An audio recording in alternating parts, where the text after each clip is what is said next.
sure you've been already asked about this, but what worked so well last year against this Baylor team? I think we came out with a lot of effort and enthusiasm, and the stadium was lightning last year, and it was great. So I mean, them coming into a different environment like that, it definitely played a huge part. Where is this team's confidence at after these last few games? We're the same as we were from game one. I mean, you're going to lose. I mean, there's no doubt about it. I mean, few teams go undefeated every year. So I mean, you're going to take some losses, and you're going to get some wins, and you just have to chalk them all up and get ready to keep working.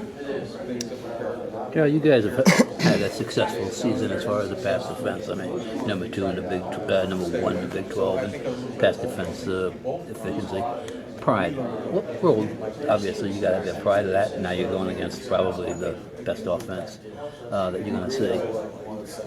What role was pride play in playing this game? I think pride and confidence run hand in hand, and that's one thing that you have to be out there, especially in my position, is confident. You have to be confident in your technique, in your abilities, and definitely confident in your teammates surrounding you, and know that they're going to do their part as well as you're doing your part.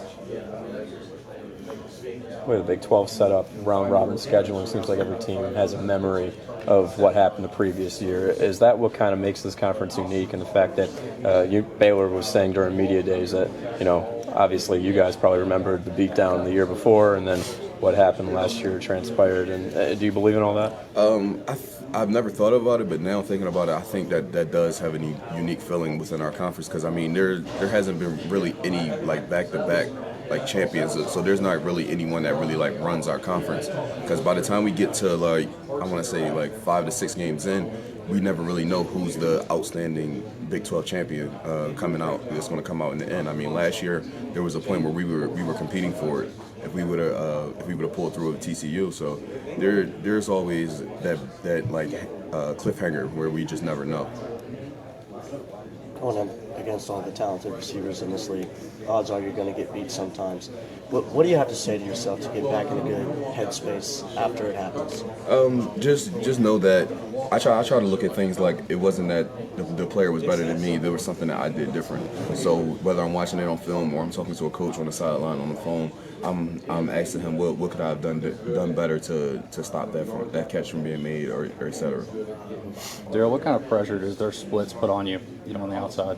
I would say the same pressure it is every week. I mean, whether I'm on an island, whether we're playing just regular coverage, I mean, regardless of how things go, you have to bring your A game every time.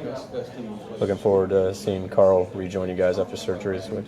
Yeah, yes, definitely. I mean, he's the heart of our defense, and when he's with us, no matter whether he's on the field or off the field, he just plays a huge part, and you could tell the passion comes when he's in the room.